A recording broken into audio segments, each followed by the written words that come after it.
안녕하세요. 전 결혼 5년 차 남편과 둘이 알콩달콩 살고 있는 평범한 맞벌이 부부예요. 저에겐 조금 독특하고 무시무시한 시어머니가 계세요. 시어머니에게 제가 무슨 일을 당했느냐고요? 사실 그 일은 고졸이라는 이유로 시어머니께 무지막지하게 구박받고 폭력까지 당하던 동서로부터 시작됐습니다. 여러 가지 기가 막힌 일들이 있었지만 결과적으로 시어머니가 1시간 만에 제 앞에 무릎을 꿇어버린 사건이었죠. 제가 제 일도 아닌 동서 일을 왜 이 사연 소개하는 곳에 보냈냐고요? 왜냐하면 제 시어머니께서 이 채널 애청자시거든요. 시어머니가 들으셔도 난 저 정도는 아니야 라고 하실 분인 건 알지만 그래도 한 번쯤은 자신의 언행과 행동을 스스로 돌아보셨으면 좋겠어요. 그리고 다시는 그런 일이 일어나지 않길 바랍니다. 어머님, 듣고 계시죠? 자, 지금부터 제가 겪은 이 막장 같은 집안 얘기 차근차근 말씀드릴게요. 얘기 들으시다가 분노하실지도 모르겠어요. 하지만 시원한 사이다가 나오는 그 순간까지 너무 마음 졸이지 마시고 편히 들으시면 좋겠습니다. 남편은 결혼 전에 연애 시절에도 꽤 보수적인 분위기를 느끼곤 했어요. 남편이 우리 부모님은 좀 예전 분들이셔 라고 말한 적이 종종 있었거든요.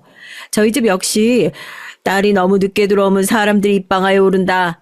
이런 잔소리를 하셨기 때문에 전 별로 대수롭지 않게 여겼어요. 그 나이 때 부모님들 대부분 그러시지 하고 넘겼죠. 그래서 데이트할 때 술 한 번 마시지 않았고 밤 늦게까지 함께 있지 않으려고 애썼어요. 그렇다고 서로가 딱딱하게 구는 건 아니었죠. 오히려 우리 둘 다 집안이 비슷하게 보수적이라 서로를 이해해줘서 좋다는 농담을 할 정도였으니까요. 마음은 불타도 표현은 살짝 자제해야 했던 그 시기가 지금 생각하면 은근 귀엽기도 해요. 서로 예의 따지고 조심스러운 데이트 코스 고민했던 추억이 지금은 우리의 웃음거리가 됐답니다. 그렇게 저흰 자연스럽게 결혼까지 생각하게 됐어요. 그리고 그분 바로 시어머니를 마주하게 됐죠. 전 결혼 전부터 시어머니가 우리 집은 며느리가 고생 좀 해야 한다고 자랑처럼 말씀하시는 걸 들었어요. 하지만 당신은 예전 사고방식을 고수하시는 분인가 보다 정도로 단순하게 생각했죠. 어떤 부모님이든 자식 결혼에 잔소리가 많으시잖아요. 그 정도로만 여겼죠. 결혼하고 처음 시부모님 댁에 들어갔을 때 시어머님께서 저를 딱 보시자마자 이러셨어요. 예, 새아가야, 너는 명문대학까지 나오고 직장도 잘 다닌다며? 그래, 며느리가 잘난 건 좋긴 한데 시집 왔으면 이제 내 말 잘 들어야 된다. 어디 가서 내 이름에 먹칠하는 짓 절대 하지 말아라. 사실 처음 시어머니가 절 대할 때부터 뭔가 시험에 들게 하겠다는 느낌이 있었는데 그때마다 제가 당황하거나 기가 죽으면 안 된다고 생각해서 나름대로 대응했죠. 그날 식사 자리에서 시어머니가 뜬금없이 친정 얘기를 꺼냈어요. 시집 왔으면 이제 네 친정은 잊어야지. 거긴 남 되는 거니까 신랑이랑 시부모님 모시는 데 집중해라. 네가 만약 부모님 생각 자꾸 해대면 그건 시집에 대한 배신이다. 알겠냐? 시집 왔으면 부모님도 거의 남남이라는 식으로 말씀을 하시길래 처음엔 너무 충격적이었죠. 그래도 대놓고 거칠게 맞서기보단 전 차분히 설득하듯 받아쳤습니다. 어머니, 저도 시집 온 만큼 책임감 갖고 지낼게요. 그런데 제 부모님도 어머니나 아버님처럼 제게 소중한 분이니까 완전히 잊는다는 건 불가능하겠죠. 제가 양쪽 모두 친부모라 여기고 잘 모시겠습니다. 혹시라도 친정 쪽 때문에 소홀해지는 부분 있으면 그때 어머니가 꼭 말씀해 주세요. 잘 고쳐나가겠습니다. 시어머니인 제가 내 어머니하고 고개만 숙일 줄 알았을 텐데 생각보다 조곤조곤 제 의견을 얘기하니까 좀 당혹스러워 하셨어요. 곧바로 다른 화제로 넘어갔지만 그 표정이 얘가 생각보다 만만치 않네 하는 느낌이 역력했죠. 결혼하고 얼마 안 지나서 시어머니가 가족 모임에서 분위기를 잡고 말씀하셨어요. 결혼이 장난인 줄 아냐. 요즘 애들은 쉽게 만나고 쉽게 헤어져서 문제다. 세아가 넌 시집 왔으면 이제부터 고생할 각오를 해라. 이 집안에 들어온 이상 내 말 잘 듣고 힘든 일도 마다하지 말아라. 이 말은 딱 봐도 절 각 잡고 가르치겠다는 선언이었죠. 제가 그저 네 알겠습니다만 하면 곧바로 말로만 행동으로 보여야지 이런 식으로 이어지게 뻔했죠. 그래서 조금 더 각오하고 맞받아 쳤어요. 맞아요. 결혼은 장난이 아니라고 저도 생각해요. 책임감이 따라야 한다고 늘 생각해 왔습니다. 그래서 저도 힘든 일 있으면 어머니나 아버님께 조언 구하고 열심히 배우고 도울 생각이에요. 하지만 혹시라도 제가 잘못하는 부분 있으면 어머니께서 정확히 짚어주세요. 저도 받아들일 건 받아들이고 제 의견도 말씀드리겠습니다. 시어머니가 찡그리며 제 의견? 그래, 어디 한번 보자. 이런 눈빛을 보내셨지만 적어도 제가 기죽은 모습이 아니라는 점이 중요했죠. 말이야 바른 말이지 고생은 무조건 네 몫이라는 게 가당키나 한 말인가요? 그 후로 며칠 지나지 않아 시어머니가 절 부엌에 따로 부르시더니 뜬금없이 제 학벌 얘기를 꺼내셨어요. 전 잘 배웠으니 괜히 까다로울 것 같다는 식으로 몰아가셨죠. 우리 새아가는 참 잘났어. 잘났는데 말이야. 어차피 시집 왔으니 시어머니 말이 곧 법이야. 네가 무슨 똑똑한 아이디어를 내도 내가 싫다고 하면 싫은 거다. 박살을 달고 와도 여기선 내가 왕인 거 알아둬. 말 그대로 내가 왕이니 넌 어차피 아무것도 아니라는 뜻이었죠. 사실 기가 막혔지만 너무 직접적으로 맞받아치면 불필요한 갈등만 깊어질 테니 최대한 이성적으로 대처하려고 애썼고요. 어머님 말씀 맞아요. 제가 아무리 회사에서 배운 게 많다고 해도 시댁에 들어온 이상 어머님의 지혜와 경험을 존중해야겠죠. 저도 모르는 부분 많을 거예요. 다만 제가 배웠던 것 중에 어머니께 도움이 되는 게 있다면 그때 귀 기울여 주시면 감사하겠습니다. 저도 배운 걸로 잘난 척 할 생각은 없어요. 이렇게 대답하니 시어머님 비웃듯이 웃으시면서 잘난 척 안 한다니 다행이네 라고 말을 흐리시더라고요. 더 이상 말을 길게 하진 않았지만 전 한번 쿡 찔렀을 때 바로 무너지지 않는다는 걸 보여주려고 노력했습니다. 시어머니가 종종 쓰시던 방식이 제가 의견을 조금만 길게 얘기하면 왜 이렇게 말이 많아? 시집 온 지 얼마나 됐다고 기어올라? 이러면서 시비 거시는 거였거든요. 한 번은 식사 자리에서 제가 시아버지와 대화 중이었는데 시어머니가 끼어드셨어요. 며느리가 말이 저렇게 많은 걸 보니까 나중에 탈 생길 것 같다.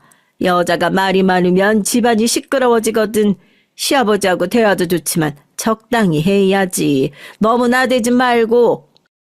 정말 황당했죠. 그저 시아버지께 회사 일에 대한 간단한 질문을 드리고 있었을 뿐이었거든요. 그걸 시집 온 지 얼마 안 돼서 기세등등하다고 받아들이시는 것 같았어요. 어머니, 저도 아직은 모르는 게 많아서 시아버지께 궁금한 걸 여쭤본 거예요. 앞으로도 가족끼리 서로 대화 많이 나누면 좋을 것 같아서요.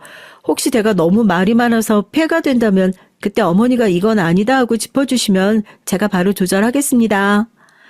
시어머니는 제가 버럭 화내길 바랐는지 제가 차분히 받아치니 좀 실망한 듯한 표정을 지으시더군요. 시어머니의 속내가 뻔히 보였기 때문에 차라리 우스울 지경이었습니다. 시어머니가 종종 즐기시던 멍석 깔기 방식 중 하나가 제 남편 앞에서 절 압박하는 거였거든요. 예컨대 남편이랑 저랑 어떤 계획이 있으면 굳이 그걸 틀어막거나 수정하려 드시면서 시어머니 말이 우선이라고 못 박으시는 거예요. 한 번은 남편이 주말에 와이프랑 같이 놀러갈 예정이에요 라고 말씀드렸는데 시어머니가 들으시곤 바로 저를 보며 한마디 하셨어요. 남편 말보다 내 말이 먼저라는 걸 잘 알고 있지? 네가 아무리 잘나도 어머니 반대하면 못 나가는 거야. 나한테 허락받고 움직여야지. 정말 당황스러운 상황이었지만 괜히 감정적으로 받아치면 남편도 곤란해지고 상황만 악화될 게 뻔했어요. 어머니, 물론 시부모님 의견이 가장 중요하다고 생각해요. 그래서 주말에 저희가 없으면 어머니께 혹시 불편을 드릴 일이 있나 해서 여쭌 거예요. 만약 어머니가 그날 저희 도움 필요하시면 당연히 도와드려야겠죠. 하지만 특별한 일이 없으시다면 저희가 가볍게 여행 다녀오는 것도 허락해 주시면 좋겠습니다. 어머니께서 그래 가서 즐겁게 보내라 해주시면 훨씬 마음 놓고 다녀올 수 있을 것 같아요. 이렇게 한번 살살 달래듯이 말하면 시어머니가 반박할 거리를 찾지 못하고 곧잘 아이고 말은 참 그래 가서 즐겁게 보내라 라며 물러나셨어요. 제가 알겠습니다. 정말 감사해요 어머니 하고 마무리하면 더 이상 크게 탓할 명분이 없어지는 거죠. 결혼 초반 시어머니는 제가 직장 다니는 걸 그리 달가워하시지 않았어요. 특히 명절이나 제삿날 같은 땐 더욱 노골적으로 여자가 밖에서 일한다고 비꼬시곤 했죠. 한 번은 명절 음식을 준비하는 중에 그러셨어요. 며느리는 집안일을 제일 먼저 생각해야지. 회사 일은 나중이야. 밖에서 일 좀 한다고 집안일을 대충 넘어가면 안 되는 거 알지?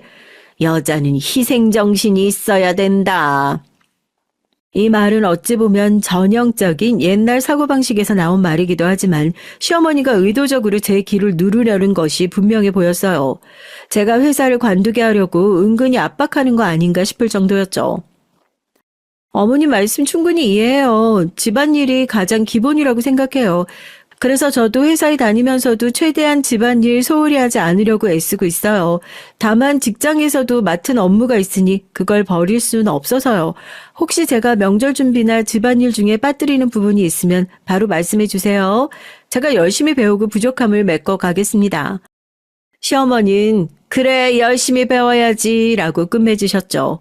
이후로도 결혼 생활 내내 명절 때마다 툭 하면 올라오는 불만이긴 하셨어요. 가장 황당했던 말 중 하나가 시어머니가 절 처음 봤을 때부터 살짝 미신이나 사주 같은 걸 들먹이시며 네 사주에 남편기 빨아먹는 팔자가 있다더라 식으로 몰고 가셨던 겁니다. 실제로 결혼 초기에 이런 얘기를 들었을 땐 기분이 엄청 나빴어요. 내가 어디서 들었는데 너처럼 눈이 또렷하고 이마가 넓은 여자가 남편 운 깎아먹는다더라. 우리 아들이 너 만나서 운이 나빠지면 어쩌니? 어? 어차피 결혼했으니 내가 뭐라 못하지만 혹시라도 아들이 이상하게 되면 다 네 탓이라는 건 명심해. 저로서 어처구니가 없었죠. 그렇다고 어머니 그게 무슨 귀신 씨나라 까먹는 소리세요? 라고 버럭할 수는 없었고요. 어머니 저도 남편이 잘 되길 진심으로 바라고 있어요. 어머니도 아시겠지만 저희 서로 사랑해서 결혼했잖아요. 제가 남편 기 꺾을 이유가 전혀 없어요. 만약 이런 미신이 조금이라도 신경 쓰이신다면 이마 머리로 가리고 눈 좀 수술해 볼까요? 제가 초강수로 나가자 이후로 시어머니가 제 앞에서 사주 얘기를 직접 꺼내진 않았지만 가끔 은근슬쩍 다른 사람들 앞에서 돌려 말하시는 건 봤어요. 그래도 제가 굴하지 않으니 점차 그 말은 잦아들었죠. 나중에 전해 들은 말인데 시어머니는 저에게 쟤는 머리에 든 게 많아 기가 세다. 처음부터 누르고 들어가야 내 말 잘 듣는다는 생각으로 공격적인 언행을 쓰셨다는 겁니다. 전 처음부터 시어머니의 화살을 안 피하고 그때그때 제가 이래서 이렇합니다. 만약에 불편하면 말씀해 주세요. 라고 오히려 물러서지 않는 태도를 보였어요. 물론 속으론 무섭고 억울하고 또 화도 났지만 겉으로는 최대한 차분하게 합리적 근거와 존중의 형태로 대응했던 게 결국 절 너무 만만하게 보지 못하게 만든 요인이었던 것 같아요. 하지만 그렇다고 시어머니가 처음부터 바로 태도를 바꾸신 건 아니에요. 계속 갈등도 있었지만 그래도 최소한 제게 함부로 대하지 못했어요. 왜냐하면 제가 초반부터 말 한마디 놓지 않고 어느 정도는 나도 자존감을 지키면서 예의를 갖출 줄 안다는 걸 보여드렸거든요. 그래야 상대도 함부로 짓밟지 못한다는 걸 절실히 느꼈습니다. 물론 그 길이 결코 쉽진 않았지만 저도 그 덕분에 최소한의 기싸움에서 밀리진 않아요. 스스로를 지키려면 필요한 과정이었다고 생각합니다. 결혼 초기엔 적당히 거리도 두고 명절이나 제사 등 시댁에 모여야 할 때면 최대한 가족들끼리 좋은 분위기를 유지하려고 노력했어요. 시어머니는 그래도 나중엔 우리 며느리가 아주 도도한 엘리트인데 내 앞에선 순한 양이라니까 이러면서 나름 저를 자기 가족으로 받아들이시는 것처럼 보였죠. 제가 본격적으로 시어머니의 끔찍한 면을 알게 된 건 결혼 3년 차 때였습니다. 저희 남편한텐 남동생이 한 명 있는데 결혼 전에 종종 형과 저를 만나러 오곤 했어요. 그러던 어느 날 저희 집에 전화를 해서 형수님 저 결혼할 사람 생겼어요 라며 깜짝 소식을 전하더라고요. 정말 모두가 축하할 일이었죠. 문제는 시어머니였습니다. 처음엔 그래 만나보자 라고 호기심을 보이시길래 저도 다행이다 했죠. 그런데 날짜가 잡히고 실제로 식사를 하러 가기 며칠 전부터 시어머니가 해묵은 편견과 잣대를 들이대기 시작하시더라고요. 걔는 어디 출신이래? 부모 직업은 뭐야? 아유 옷차림은 어때? 우리 집안하고 어울리겠어? 이렇게 질문 세례가 이어지는데 이미 전 그 분위기가 심상치 않다고 느꼈어요. 시어머니 특유의 검증 작업이 시작되면 웬만한 며느리는 살아남기 어려운 편이었거든요. 드디어 다 같이 만나 식사를 하게 됐어요. 저희 남편, 시부모님, 그리고 예비 동서와 도련님까지 총 6명이 한 식당에 모였죠. 처음엔 나름 화기애애했어요. 우리 예비 동선 긴장하면서도 밝은 미소로 인사를 하고 시아버지께서도 예의 있게 대하더라고요. 그런데 식사 중간부터 시어머니가 벼랑간 질문 공세를 펼치시더니 밥 한 숟갈 뜨고 나서 깊게 한숨을 내쉬시는 겁니다. 다 들어보니 별거 없네. 부모가 식당 하신다고? 집안이 그렇게 훌륭해 보이진 않는데. 분위기가 삽시간에 차가워졌죠. 예비동서가 당황했지만 최대한 침착하게 부모님께서 작은 식당을 운영하시는데 열심히 일하셔서 절 대학까지 보내주셨어요 하며 설명했습니다. 식사가 끝날 무렵 시어머니가 기어이 폭탄 선언을 하셨어요. 그래, 뭐 처음 봤으니 나도 조금 더 지켜보긴 할 건데 딱히 내 마음엔 안 드네. 상대가 들으라고 대놓고 마음에 안 든다 하시니까 저희 부부도 어찌 수습을 해야 할지 모르겠고 도련님은 얼굴이 새빨개지고 예비 동선 말 그대로 얼어붙었습니다. 그렇게 첫 만남이 파국으로 치달으려는 순간 억지로 모임이 마무리됐어요. 이후 시어머니가 본격적으로 결혼 반대 의사를 표명하기 시작했습니다. 그 이유가 뭐냐고 물으면 시원하게 한두 마디로 정리하기가 어렵더라고요.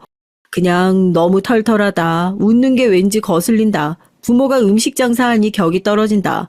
학벌이 내 기대만큼 높지 않다 등등 사소하고 지엽적인 근거들이 줄줄이 나왔죠. 제 입장에선 예비동설 몇 번 만나보니 정말 괜찮은 사람이었거든요.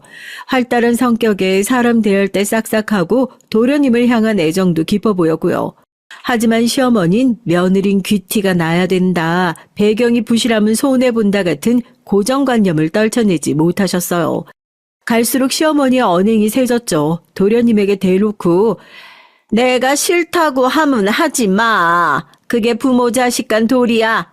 이러면서 강요를 하시더니 어느 날은 거의 고함을 치시면서 이러시더군요. 너 결혼하면 나랑 절연이야. 제사 때 오지도 마. 부모 자식 인연 끊고 그 여자랑 살든가. 저도 옆에서 지켜보다가 도저히 참을 수가 없어서 말렸어요. 어머님 왜 그렇게까지 하세요? 예비동서가 큰 결점이라도 있어요? 몇 번 더 만나보시면 괜찮을지도 모르잖아요. 그랬더니 시어머니가 절 쏘아보며 넌 지금 누구 편을 드는 거냐? 나중에 문제 생기면 네가 책임질 거야? 왜 이렇게 어리석어? 난 절대 반대야. 전 너무 황당해서 더 말을 잇지 못했어요. 도련님도 어머니의 완강한 태도에 몇 번이나 주저하며 예비 동서에게 미안해 우리 어머니가 그러셔서 라고만 하고 예비 동서도 상처를 많이 받았죠. 그래도 두 사람은 포기할 생각이 없었습니다. 재밌는 건 시어머니가 반대를 하면서도 결혼식을 요란하게 해야 한다는 얘기를 동시에 꺼내셨다는 거예요. 언뜻 들으면 이해가 안 되죠. 근데 시어머니 말인즉슨 그래도 내 아들 결혼인데 허접하게 진행했다가 남들이 우리 집안 무시하면 곤란하다라는 거였어요. 결혼을 안 했으면 좋겠는데 하게 되면 호화롭고 완벽해야 한다? 저와 남편도 어안이 벙벙했지만 시어머니 사고방식은 이미 마음에 안 드는 며느리이긴 해도 결혼식을 허접하게 하면 내 체면만 깨진다는 것이었죠. 심지어 결혼자금은 누구 책임이냐, 신부 쪽 집안에서 많이 보태야지라는 말까지 나오니까 남동생 부부는 더 갈피를 못 잡았고요. 저도 시어머니가 차라리 강경하게 절대 안 된다고 하시면 이해를 하겠는데 이건 어느 장단에 맞춰야 할지 모르겠더라고요. 더구나 예비 동서 부모님께선 그리 부유하지 않지만 일단은 우리도 최대한 노력해볼게요 라고 하셨다는데 시어머니가 또 돈도 없으면서 어떻게 큰 결혼식을 하냐며 트집을 잡으시니 이건 누가 봐도 트집만 잡는 분위기였어요. 도저히 안 되겠다 싶어 제가 조심스럽게 시어머니께 건의를 했어요. 어머니, 예비동서가 참 괜찮은 분 같아요. 저도 만나보니까 집안 차이만으로는 반대하실 정도는 아닌 것 같은데 조금만 더 시간 가지고 지켜보시면 안 될까요? 시어머니의 반응은 예상대로였습니다. 너도 예전에 나한테 찍힐 뻔했잖아. 내 말 안 들으면 너도 예외 없어. 내가 이렇게 싫다는데 왜 다들 못 말린대? 정말 말을 섞기도 싫었습니다. 시어머니님이 자신의 성에 차지 않는 조건들을 나열해 두고 어떤 방안을 내놓아도 이게 문제, 저게 문제를 붙여가며 반대를 하셨죠. 남편도 고민이 됐는지 여보 그만 좀 놔두자. 어머니 누가 무슨 말을 해도 안 들으시잖아 라며 절 말렸습니다. 전쟁이 커지는 걸 우려했던 거죠. 결국 도련님과 예비동서가 작전을 짰어요. 이미 마음을 굳힌 이상 시어머니 허락을 받을 수 없으니 혼인신고부터 해버리기로 한 거예요. 저희도 들었을 때 놀라긴 했지만 도련님은 형수님 어쩔 수 없어요. 저희 이렇게라도 안 하면 결혼이 계속 무산될까 봐요. 라며 간곡하게 말하더라고요.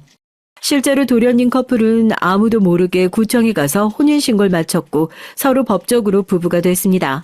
그리고서 가족들에게 그 사실을 통보를 한 거예요. 형수님, 이제 저희 정식 부부예요. 결혼식은 좀 나중에 하려고요. 시어머니가 그 얘기를 듣고 어떤 반응을 보이셨을진 상상이 가시죠? 네가 날 배신해? 이 집안에서 나가. 넌 내 아들 아니다. 온 집안이 발칵 뒤집어졌어요.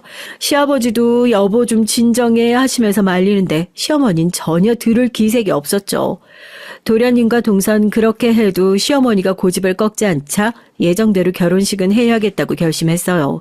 예식장을 잡고 주변 지인과 친척들에게도 청첩장을 돌렸죠. 그런데 시어머니는 난 한 푼도 내지 않을 거고 식장에도 안 간다고 선언하셨습니다. 정말 안 오실 줄 알았는데 결혼식 당일 시어머니가 식장에 나타나셨어요.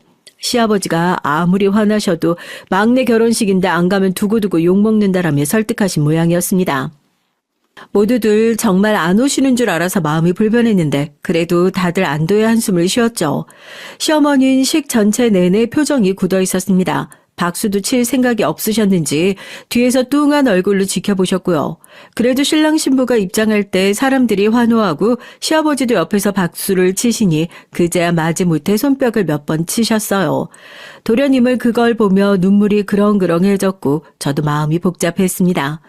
결혼식이 거의 끝나갈 무렵 사진 촬영 시간에 시어머니가 슬쩍 앞으로 나오셨어요. 신랑 신부에게 다가가서 마치 축하 인사를 건넬 듯 보였죠. 주위 사람들도 어머님이 이제 마음 돌리고 축하 말씀 해주시려나 보다 하고 기대를 했을 거예요. 하지만 시어머니 입에서 나온 말은 이랬습니다. 나중에 후회하면 다 너희 책임이야. 축하한다는 말은 끝내 하지 않으셨지만 그래도 결혼식장에 직접 오셨다는 사실 자체가 어딘가 모르게 인정 반, 자존심 반 섞인 듯 보이더군요. 도련님은 시어머니 앞에서 고개를 푹 숙이며 감사합니다 어머니라고 겨우 말했어요. 동서는 잔뜩 긴장한 표정이었고요. 결혼식이 끝나고 시어머니는 한동안 도련님 부부를 자식으로 인정하지 않겠다는 듯 행동하셨어요. 저와 남편이 중간에서 애써 어머니 그래도 막내 부부 불쌍하지 않나요? 연락이라도 받아주세요 라고 설득하면 획하니 화부터 내곤 하셨죠. 사실 전 동서를 처음 봤을 때부터 마음에 들었어요. 나이는 저랑 비슷했고 사람 됨됨이가 참 착하고 성실했거든요. 그런데 시어머니는 동서를 유난히도 싫어했습니다. 가장 큰 이유가 뭐냐고요? 바로 동서가 고졸이란 이유였어요. 쟤는 고졸이라 교양이 없어. 며느리가 무식하면 집안 망신이야. 이러면서 요즘 세상이 듣기조차 민망한 말을 입에 달고 사셨죠. 처음엔 잔소리 정도로 시작했고요. 말로만 사람을 눌러대더니 그러다 동서가 시어머니의 심기를 조금이라도 거스르면 숟가락이 날아가고 냄비가 던져지고 급기한 손찌검까지 하시더라고요. 눈앞에서 시어머니가 동서를 때리는 광경을 봤을 때 정말 경악했습니다. 시어머니가 동서를 밀치며 소리 질렀어요. 이런 무식한 게 우리 집안에 들어와서 잘해주니까 은혜를 원수로 갚어? 너 같은 게 감히 시집와서 큰 소리를 쳐? 학벌이라도 높아야 사랑구실을 하지. 네가 아는 게 뭐가 있다고? 동서는 울면서 죄송합니다, 죄송합니다 하고 수십 번을 외쳤어요. 전 처음 본 광경에 너무 놀라서 움직이지조차 못했고 혼자 울고 있는 동서가 자존심이 상할까봐 가까이 가지도 위로 한마디 해주지도 못했습니다. 그날 이후로 전 동서가 더 마음이 쓰였어요. 그래서 동서에게 먼저 연락해서 식사도 함께하고 집안일도 도와주며 이런저런 대화를 나눴죠. 동서는 의외로 밝은 성격이라 이런 상황에서도 어떻게든 버티고 있었습니다. 언니, 나 그래도 이렇게 언니가 챙겨주니까 힘이 나요. 시어머니가 무섭긴 하지만 아주버님도 그렇고 언니랑 같이 있으면 마음이 좀 놓이거든요. 동서는 자주 긍정적인 말을 해주고 제 고민도 들어줘서 금방 친해졌어요. 학벌이 어떻고 그런 건 하나도 중요한 게 아니더라고요. 사람 자체가 착하고 순수했어요. 가끔은 직장 생활로 지친 절 오히려 달래주는 모습도 보였고요. 언니, 직장 스트레스 많죠? 다음에 회사 근처로 내가 도시락이라도 싸갈게요. 고맙고도 미안한 마음이 들 정도였어요. 자연스럽게 서로 우리 언니, 동생 하는 사이가 됐죠. 하지만 이런 저희의 우정을 시어머니가 탐탁지 않게 여기셨습니다. 이유는 단 하나, 너도 쟤 때문에 이상해지겠다라는 말도 안 되는 구실이었어요. 점차 시어머니의 막말은 도를 넘기 시작했습니다. 어느 날은 가족 식사 자리에 다 같이 모였는데 식사 내내 동서를 노골적으로 비아냥거리더라고요.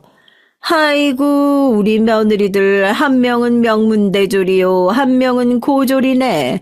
대학을 못 갔으면 할 수 있는 일이 별로 없잖아. 예, 너는 한글은 제대로 읽을 줄 아니? 요즘 세상엔 영어도 잘해야 되는데 어떡하니? 주변에 눈치 따윈 보지도 않고 대놓고 동서를 깎아내리셨어요. 동서는 땅만 보고 있었고 누구도 시어머니의 말을 막지 않았습니다. 시아버지조차 헛기침만 하고 자리를 피하려고만 했으니까요. 전 못 참겠어서 은근히 시어머니에게 지나가는 척 말했습니다. 어머니, 요즘은 대학 안 나와도 훌륭한 사람 많아요. 기업 운영하는 분들 중에 학벌이 전부가 아니라고 강조하는 분들도 많고요. 그 말을 듣자마자 시어머니는 밥상을 꽝 치면서 노려보시더군요. 네가 감히 지금 시어머니 말에 토를 다니?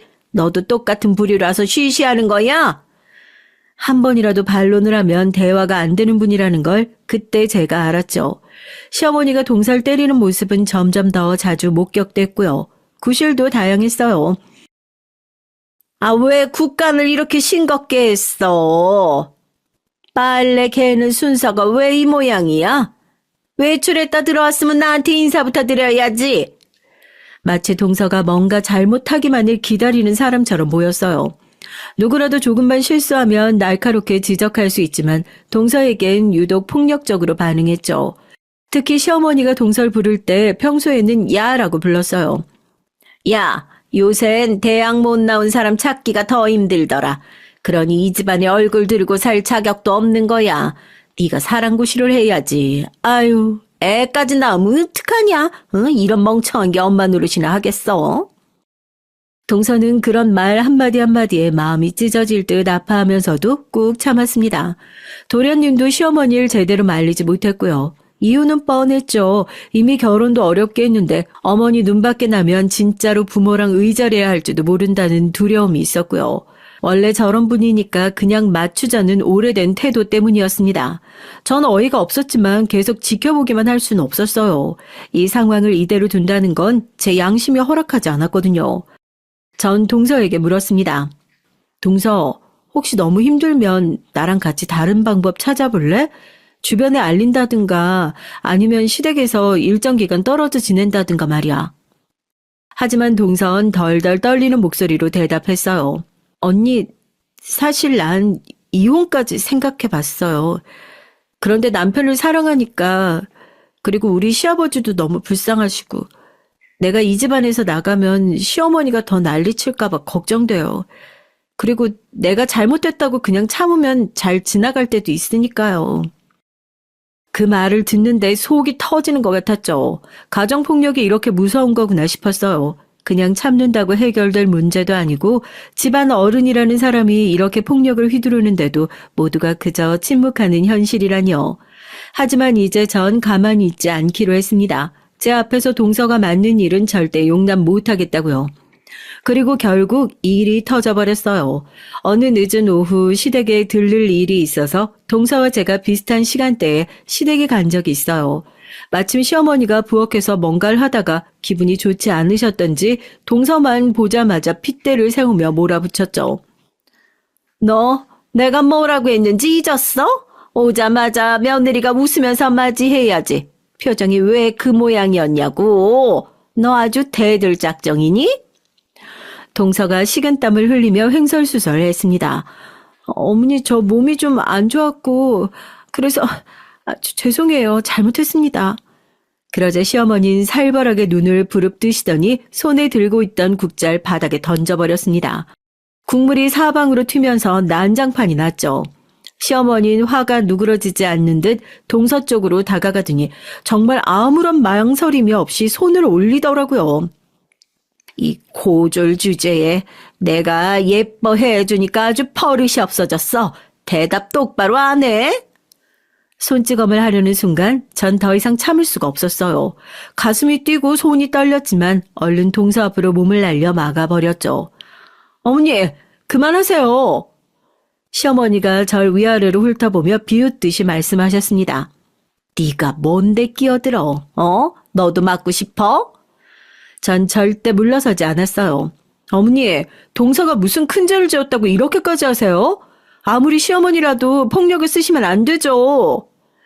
순간 시어머니가 얼굴이 빨개지더니 소리치셨습니다. 네가 감히 어디서 목소리를 높여? 내가 시어머니야. 그러더니 망설임 없이 제 뺨을 올려버리는 거예요. 짝 하는 소리와 함께 제 볼이 화끈거리며 얼얼해졌습니다. 동서가 그 광경에 입을 틀어막고 울기 시작했죠. 저도 순간 너무 놀라서 그 자리에 굳어버렸는데 시어머니는 아랑곳하지 않고 계속 욕설에 가까운 막말을 퍼부으셨습니다.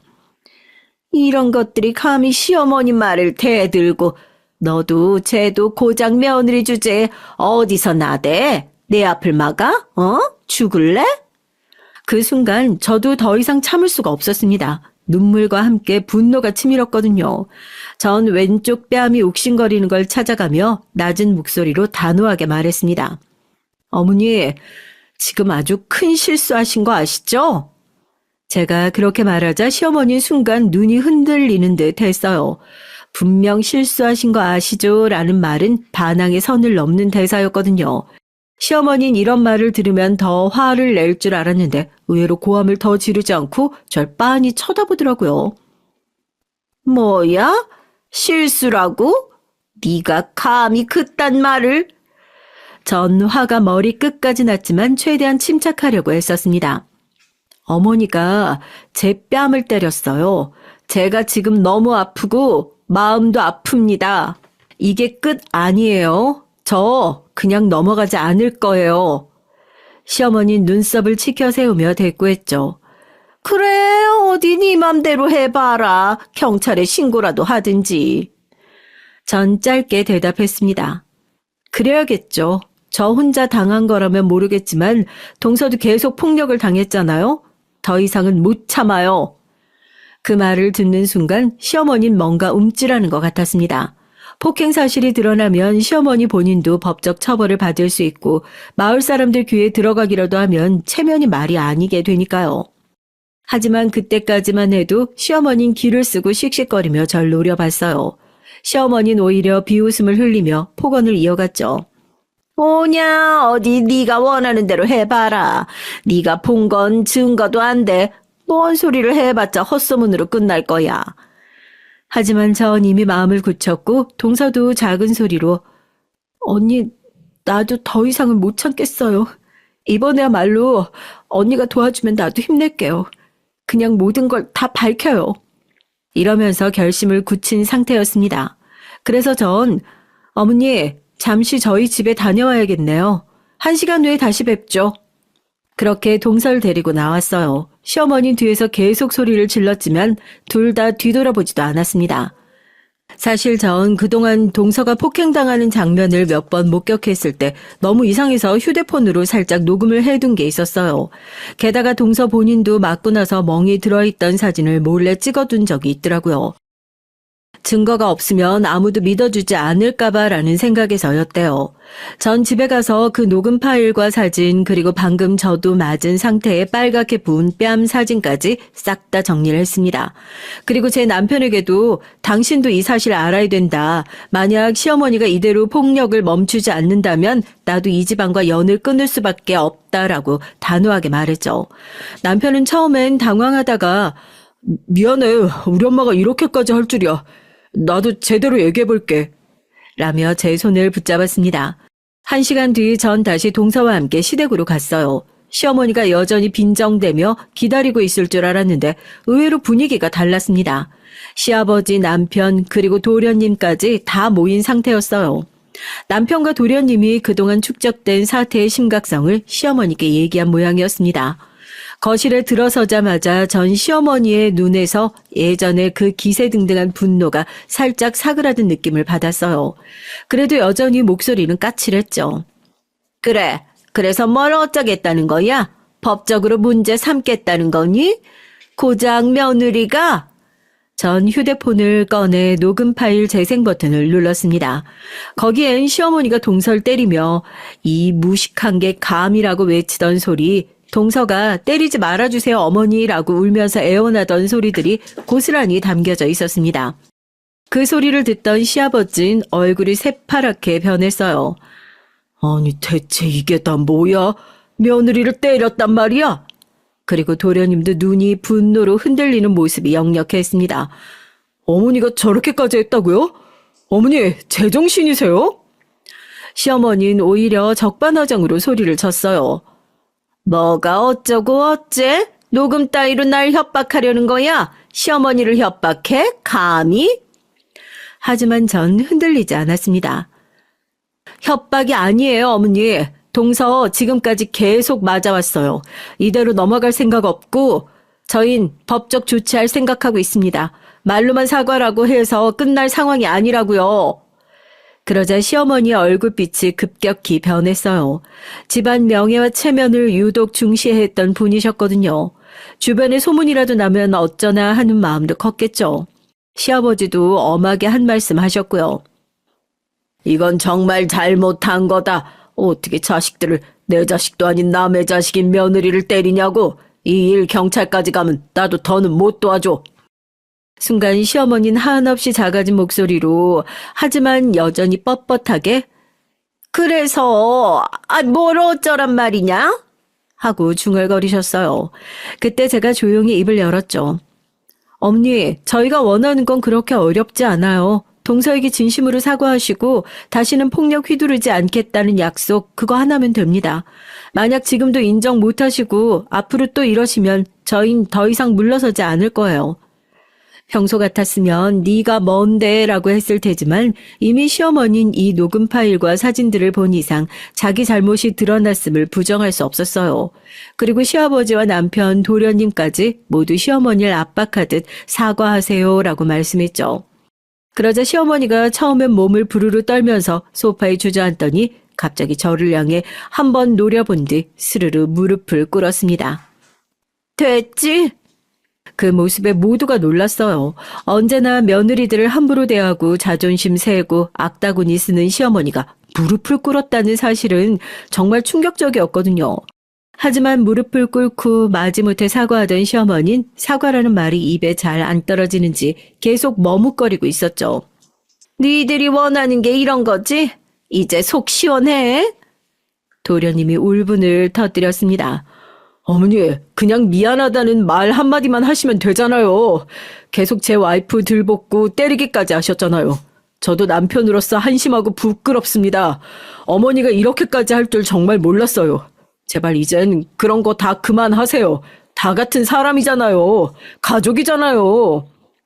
동서가 조용히 눈물을 흘렸습니다. 그리고 저도 울컥했어요.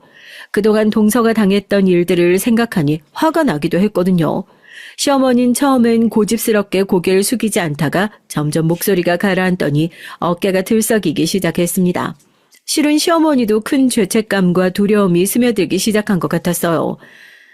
내가 그냥 화풀이 했어. 남들이 고졸 며느리 들였다고 떠들어대니까 자존심이 상해서 그냥 하도 주변에서 말들이 많았어. 그래도 그렇다고 때리고 괴롭히는 건 내가 잘못했다. 이해할 수 없어도 시어머니 나름의 이유가 있었을지 모르죠. 하지만 그 이유가 폭력의 면죄부가 될 수는 없잖아요. 그래도 적어도 지금 무릎을 꿇고 잘못을 어느 정도 인정한다는 점에서 조금이나마 변화가 가능하리라 생각했습니다. 결국 그날 시어머니는 가족들 앞에서 공식적으로 동서에게 사과했어요. 미안하다. 내가 너무했어. 내가 다신 손찌검 안 할게. 그리고 공부 얘기로 널 너무 무시했던 것도 사과하마. 전 시어머니에게 한 번 더 부탁했습니다. 어머니, 고졸, 대졸 이런 게 중요한 게 아니잖아요. 동서가 얼마나 좋은 사람인데요. 어머니도 아마 직접 겪으면 알 거예요. 동서 참 착하고 순수하잖아요. 부디 이젠 가족답게 지내봐요. 동서도 조심스럽게 시어머니께 인사를 드렸어요. 어머니, 저도 잘못한 부분 있으면 고치겠습니다. 부족하더라도 좋게 봐주세요. 그렇게 한바탕 크게 터지고 나서야 시어머니는 폭력이 얼마나 큰 상처를 주는지 깨달으신 듯 했습니다. 물론 완벽하게 변했는진 앞으로 더 지켜봐야겠지만 적어도 당장 다시 손찌검을 하거나 막말을 퍼붓는 일은 줄어들 거라고 기대했어요. 사건 이후 시어머니는 저와 동서 앞에서 기가 좀 죽은 상태였어요.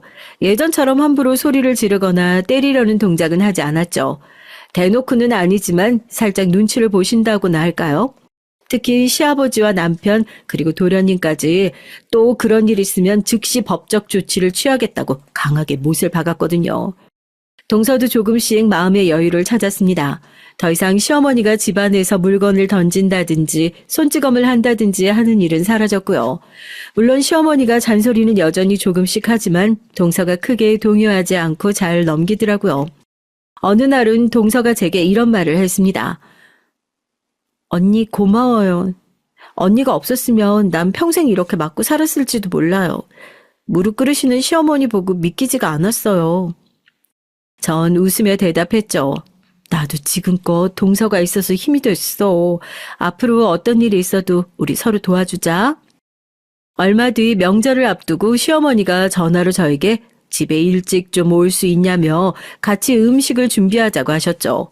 예전 같았으면 걱정이 앞섰겠지만 이번엔 네 어머니 갈게요 라고 대답했습니다. 일단 사람은 변할 수도 있다고 믿고 싶었거든요. 명절 준비를 하러 시댁에 갔는데 시어머니가 살짝 어색하시면서도 동서에게 거기 좀 앉아. 손 조심해. 칼 쓸 때는 이렇게 해야 된다.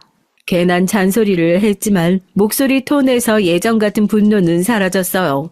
동서도 긴장한 기색은 있었지만 그래도 다행히 무사히 명절 음식을 준비할 수 있었습니다.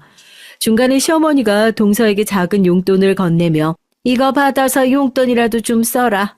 지난번엔 내가 좀 심했지? 전 속으로 놀랬어요. 시어머니가 직접 그런 화해 시도 같은 걸 한다는 게 과거엔 상상도 못했으니까요. 동서는 요즘 제게 언니 나 사실 검정고시나 사이버 대학이라도 다녀볼까 해요. 혹시 더 공부해두면 나중에 더 자신감이 붙을 것 같아서요 라고 털어놨습니다. 알고 보니 동서는 고3 때 아버지께서 큰 병으로 쓰러지시는 바람에 집안 살림이 거의 무너져 버렸대요. 원래도 형편이 넉넉하진 않았는데 병원비와 생활비까지 감당하기 벅차서 결국 동선 졸업하자마자 곧바로 취업 전선에 뛰어들 수밖에 없었다고 합니다. 20살도 되기 전에 어머니랑 둘이서 오늘 벌어 오늘 먹는 생활을 이어가면서 학비는커녕 기본 생활조차 빠듯한 날들이 많았던 거예요. 하지만 동선 그때 포기하지 않고 언젠가 여유가 생기면 다시 베풀 기회가 있을 거야 라는 긍정적인 마음으로 하루하루 열심히 일했다고 합니다. 학벌에 대한 열등감이나 자격지심보다는 그래도 가족을 살리는 게 먼저다라는 책임감이 훨씬 컸다는 거죠. 그래서 전 늘 동서를 존경하는 마음이 들어요. 학벌보다 훨씬 값진 삶의 경험을 쌓아온 사람이니까요. 동서가 검정고시나 사이버 대학 진학을 고민하는 이유가 바로 그때 못다한 공부를 천천히라도 이어가고 싶어서래요. 옆에서 보면 정말 의지 넘치고 성실한 사람이에요. 학벌만으로 사람을 평가하기엔 그 뒤에 있는 사연과 노력이 얼마나 다양한지 새삼 깨닫게 된 계기였답니다. 전 전폭적으로 응원해줬어요. 좋지. 학벌이 전부는 아니지만 네가 하고 싶다면 당연히 해야지. 내가 도와줄게. 예전보다 훨씬 밝아진 동서의 모습에 서로 흐뭇했죠. 그리고 그런 동서를 보며 저 역시 큰 깨달음을 얻었습니다. 사람을 함부로 깎아내리고 때리는 건 절대 용납할 수 없다는 것. 그리고 주변에서 누군가 도와주지 않으면 피해자는 오랫동안 괴롭힘을 당할 수도 있다는 건 말이에요. 사람들이 제게 가끔 물어요. 어떻게 시어머니한테 그렇게 맞받아 쳤냐? 무릎 꿇게 할 수 있었던 이유가 뭐냐? 저도 처음엔 무서웠죠. 하지만 동서가 그렇게 맞고 있는 걸 보고 더 이상 참을 수가 없었습니다. 만약 제가 나서지 않았으면 시어머니는 계속 폭력을 휘둘렀겠죠. 그리고 그 끝은 너무나 파멸적이었을 겁니다. 누군간 더 큰 상처나 사고를 당했을지도 모르고요. 시어머니가 결국 제 앞에 무릎을 꿇게 된 건 사실 단순히 제가 용감했기 때문만은 아니에요. 법적 대응, 증거 확보, 남편과 도련님, 시아버지의 지원이 있었기 때문에 가능했던 일이죠.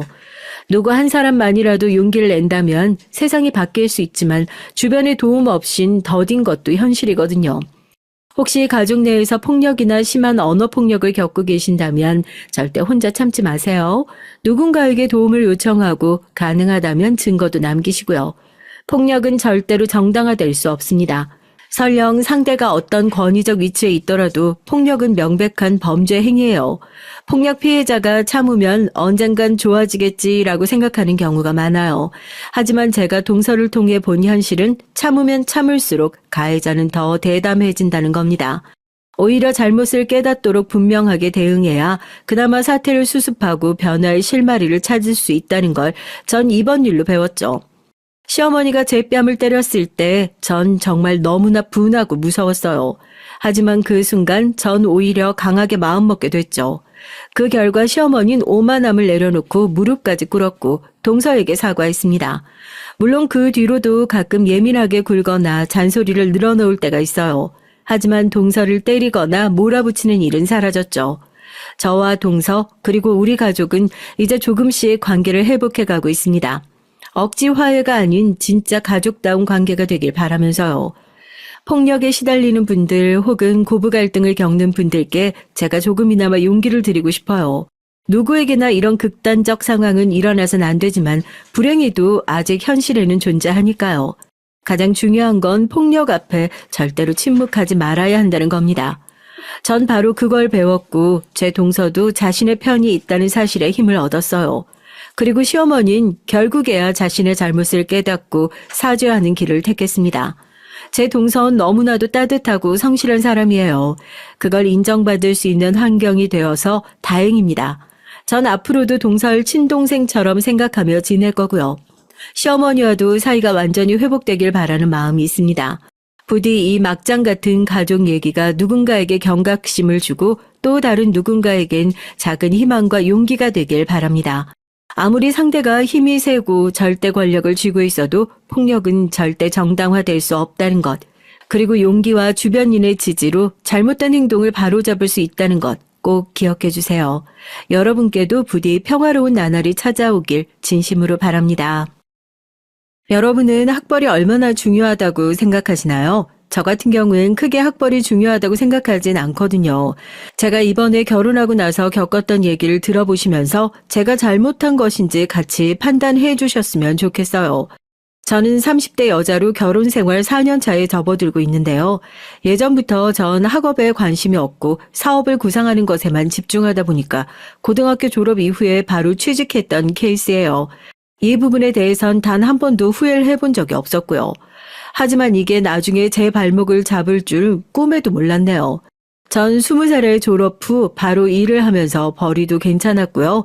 남들과는 좀 더 빠르게 저축도 시작하면서 사업체를 이끌어가기까지 저의 20대를 그대로 갈아 넣었다고 볼 수 있거든요. 그러다 보니 저도 그 부분에 대해선 자부심을 가지고 있었던 부분이고요. 남들 놀고 대학 캠퍼스를 누릴 때 제 사업을 위해서 현장을 뛰고 그만큼 노력을 해왔던 결과물이 지금의 절 만든 것 같아서 후회는커녕 오히려 자랑스럽게 여기던 부분이었습니다. 남편도 제 이런 부분을 보고 꾸준하고 성실하게 일하는 사람이라 끌렸다고 했고요. 아무도 제 인생에 대해서 불쌍하게 여기거나 안타깝다고 생각하진 않았어요. 물론 어른들은 조금 더 청춘을 누렸으면 좋겠다고 말씀하시긴 했지만 전 오히려 이게 청춘이라고 생각했거든요. 제가 공부에 흥미가 있었다면 공부를 했을 테지만 그게 아니라 일찍 부모님께도 허락을 받았는데요. 졸업 후에 제가 일만 하는 모습을 보시니까 걱정이 되셨는지 학교에 대한 얘기를 하시더라고요. 정말 대학엔 안 갈 생각이야? 지금이라도 안 늦었는데. 네, 저는 확고한 목표가 있으니까 대학에 가지 않아도 돼요. 나중에 학력이 필요할 때 가도 되니까 성급하게 공부의 길을 포기하지 말거라. 그래, 요즘엔 학벌이 아무래도 중요하긴 하니까. 괜찮아요. 제 사업을 할 건데 이 분야에 있어서 전문가가 되면 되죠. 그리고 자격증도 이미 따서 준비되어 있고요. 아유, 남들처럼 다 즐기고 가끔 일도 쉬면서 살면 좋을 텐데 어쩜 저렇게 고집을 피우는지. 힘들 땐 언제든지 엄마 아빠한테 얘기해야 돼. 네, 그럴게요. 너무 걱정하지 마세요.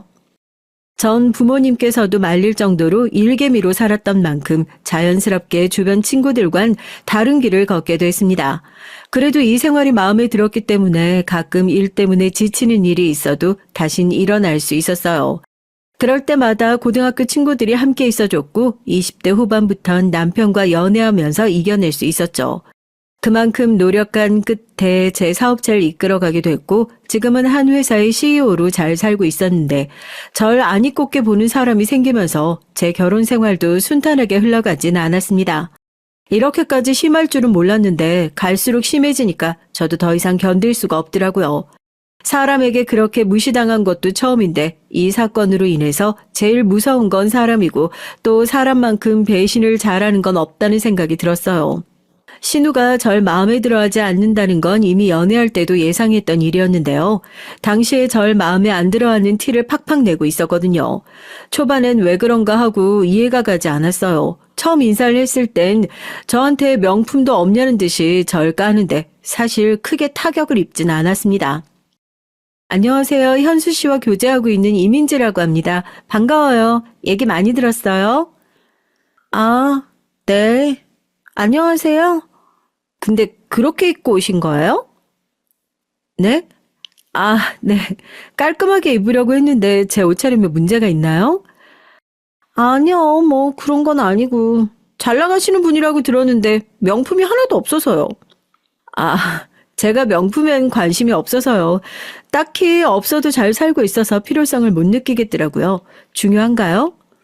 아니에요. 앉아서 밥이나 먹죠? 그때부터 절 안 좋아한다는 건 알고 있었지만 결혼하기 전이었고 나이도 저보다 5살이나 어렸기 때문에 그냥 질투가 나는 건가 싶어서 첫 만남 이후론 더 만난 적이 없었어요. 당시 연애하면서 문제가 됐던 부분도 없었고 서로 각자의 자리에서 열심히 하다 보니 결혼 적기가 되면서 결혼까지 준비하게 됐죠. 주변에선 신우가 될 사람이 못 살게 굴면 결혼 생활이 힘들다고 하는데 전 그 당시만 해도 자주 안 보면 되지 않을까 싶었거든요. 그래서 인사를 할 때도 절 무시하는 게 느껴졌을 때 그냥 한 귀로 듣고 흘렸습니다. 안녕하세요. 어머님, 아버님, 이민지라고 합니다. 얘기 많이 들었어요. 듣던 대로 참하고 예쁘네. 그러게 우리 현수가 부족할 텐데 결혼까지 생각해줘서 고마워요. 거봐, 내가 말했지? 우리 민지가 얼마나 똑부러지고 잘하는데. 나 민지랑 결혼할 거야. 반대하는 사람 없지? 난 싫은데? 뭔 결혼이야? 나이도 아직 젊으면서. 후회 안 하겠어? 예, 그게 무슨 말버릇이야? 당장 사과하지 못해? 아, 어머니, 괜찮습니다. 현주 씨가 그렇게 생각할 수도 있죠. 뭐래? 내가 결혼하고 싶다는데 네가 왜 난리야? 그리고 너 전부터 민지한테 자꾸 말 이상하게 한다? 내가 뭐 있는 대로 얘기했는데. 현지 너도 그만하고 우린 결혼하는 거 반대할 생각 없다. 두 사람이 좋은 대로 해. 그렇게 시댁에 먼저 허락을 받은 뒤엔 저도 저희 집에 가서 인사를 드렸어요. 남편이 평소에도 저희 부모님께 연락을 드리던 상황이라서 쉽게 허락을 구할 수 있었어요. 저흰 둘 다 모아둔 돈을 가지고 시작했고 양가 부모님 도움은 받지 않았습니다. 본격적으로 결혼 준비를 하기 시작한 뒤론 신우의 태도가 살짝 달라지긴 했어요. 그건 바로 저에게 명품백을 가지고 싶다는 듯이 얘기를 하면서 바라는 게 있을 때만 그러더라고요. 사실 시댁에 어느 정도 해야 될지 고민을 하고 있었는데 충분히 예단을 준비해서 보내줬거든요. 적은 돈이 아니었고 충분히 가족 모두 꾸민비로 사용할 수 있는 돈이었어요. 그 뒤로 신우한테 연락을 받았는데 어이가 없었습니다. 언니, 이번에 보내준 거 받았는데 솔직히 이 정도면 괜찮은 백 하나 사기도 힘들어요. 평소에 명품 안 사봐서 모르시겠지만 이 정도일 줄 몰랐거든요. 아, 그래요? 근데 그 돈은 어머님께 드린 건데 아가씨가 어떻게 정확하게 아세요? 저 필요할 때 쓰시라고 드린 거고 결혼할 때 서로 대화해서 정했던 부분이에요. 아니, 전 이번에 꽁돈 들어오는 거니까 평소 사고 싶었던 거 사려고 했다고요. 아직 결혼 안 해봐서 모르나 본데 그건 아가씨가 정하는 게 아니고요. 전 넉넉하게 드렸어요. 어머니도 말씀을 안 하신 걸 신우가 전화해서 얘기를 하니까 기분이 썩 좋지 않더라고요. 이 부분은 남편에게 말을 해야 할 것 같아서 전화를 했는데 미안하다고 하며 동생 교육을 똑바로 시키겠다고 하더라고요. 이때까지만 해도 참을만 했는데 갈수록 심해지는 것 같아서 도저히 참을 수가 없었습니다. 결혼하기 전부터 식을 하고 난 이후에도 트집을 잡으면서 절 괴롭히더라고요. 초반엔 나이 차이도 나고 시누이가 어리다 보니 셈이 많아서 그런 거라고 생각했죠. 하지만 갈수록 도를 지나치게 저를 간섭하고 또 시댁이 가는 일이 있으면 그렇게 저를 깎아내리더라고요. 저만 참으면 될 거라고 생각했었지만 절 무시하는 건 물론 어머님 앞에선 그러지 않고 꼭 둘이 있을 때만 절 깎아내리면서 배운 게 없어서 그렇다는 둥 더 심하게 말을 하더라고요. 물론 저도 가만히 있었던 건 아니에요. 저한테 어떻게 그렇게 말하실 수 있냐고 얘기하면 본인이 틀린 말을 했냐면서 물어보더라고요. 갈수록 점점 상황이 불편해질 수밖에 없었어요. 남편도 중간에 차단을 잘 해주겠다고 하긴 했지만 둘만 있는 시간 동안은 남편이 볼 수도 없었기 때문에 이걸 말할 기회도 없더라고요. 괴롭히면 갈수록 심해졌고 최대한 무시를 하려고 해도 그게 잘 되지 않아서 힘들었어요. 처음엔 제가 뭘 그렇게 잘못했나 싶었는데 주변에 결혼한 친구들에게 물어보니까 원래 신우들은 다 그렇다면서 제가 이해해야 하는 부분이라고 얘기했죠. 하지만 아무리 생각해도 인격 모독까진 하는 건 아니라는 생각이 들어서 한번 뒤집어진 적이 있었는데요. 그건 바로 제 부모님에 대해 얘기했을 때였습니다. 언니, 그동안 일만 해오면서 학업에 대한 욕심은 없었어요? 전 뚜렷한 목표가 있었기 때문에 따로 신경 쓰지 않았어요. 그렇다고 공부를 아예 안 한 게 아니라 관련된 자격증도 따고 하다 보니까 굳이 대학에 필요를 못 느꼈을 뿐이죠. 전 학업도 중요하다고 생각해서 언니처럼 안 살려고 대학 가려고요. 지금 행복하다고 하시는데 전 그렇게 안 보이거든요? 어떤 근거로 저한테 그렇게 말씀하시는지 모르겠지만 전 충분히 행복해요. 부모님도 그렇게 생각하고 계실까요? 예전부터 느꼈는데 절 왜 그렇게 싫어하는 거예요? 부모님 얘기까지 할 필요는 없잖아요. 뭐라고 하는 게 아니고 제가 만약에 부모 입장이었으면 아쉬웠을 수도 있겠다고 말하는 거죠. 괜히 찔려서 그러시는 거죠? 예전부터 절 그렇게 까내리시는데 듣는 사람 생각은 안 해요? 전 언니 걱정돼서 한 말이었는데 기분 나빴어요? 왜 나쁘지? 미안해요. 그런 얘기까지 들으니까 저도 모르게 스트레스를 받았던 것 같아요. 남편에게도 얘기를 하니 당장 뒤집어 엎겠다면서 저한테 말리지 말라고 하더라고요. 그때 당시엔 저도 얘기를 해둔 상태였기 때문에 일단은 그냥 두라고 얘기했고 그 뒤로는 신우를 만나는 시간을 점차 줄여가기 시작했습니다. 아무래도 가까이 생활하다 보니까 저희가 만나는 시간이 길었는데 점점 제 일도 바빠지고 신우도 대학교를 준비하면서 자연스럽게 멀어지더라고요. 신우가 그동안 한 말을 잊고 살다 보니 저도 너무 예민하게 반응했던 것 같아서 신경을 쓰지 않고 있었는데요. 언제나 신우가 정말 좋은 대학에 붙고 나서 더 심해졌어요. 열심히 하더니 누가 들어도 인정을 할 만한 학교에 들어가게 된 것이었어요. 사실 그렇게 잘 갈 줄은 몰랐는데 저도 학교 이름을 듣고 깜짝 놀랐어요. 미운 마음은 있었지만 그래도 시댁 식구들을 싫어하고자 하는 마음은 없었기 때문에 진심으로 축하하면서 대학교에 다니면서 가지고 다닐 만한 작은 가방을 준비했는데요. 제 나름대로 명품 가방을 사서 선물을 해줬는데 저한테 코웃음을 치는 거 있죠? 그렇게 열심히 공부하더니 결국엔 붙었네. 축하한다 우리 딸. 축하해요 아가씨. 이번에 제가 큰 건 준비 못했지만 대학교 다닐 때 가지고 다니면 좋을 것 같아서 가방 하나 샀어요. 돈이 어디에 있으셔서 이런 걸 사오셨어요? 언니가 드디어 명품을 보는 눈이 생겼네요. 근데 크기가 너무 아쉽네. 큰 게 원래 좋은 건데. 뭐 어쨌든 애썼어요. 넌 전부터 언니한테 그게 무슨 말버릇이야? 성인이 됐으면 철이 들어야지. 이번 대학도 사수해서 겨우 들어가 놓고서는 얼른 사과하지 못해. 엄마, 그 얘기가 여기서 왜 나와? 신우한 이렇게까지 사이가 안 좋을 줄은 몰랐는데 대학에 간 뒤론 무시를 하는 게 더 심해졌어요. 저한테 물어보고 제가 모르면 그럴 줄 알았다면서 말하는데 이게 은근히 자존심 상하는 일이더라고요. 이대로 두다가 제자리를 못 찾을 것 같아서 어떻게 할까 싶었는데 남편은 이제 대학도 갔고 더 볼 일 없을 테니 너무 마음 쓰지 말라고 했습니다.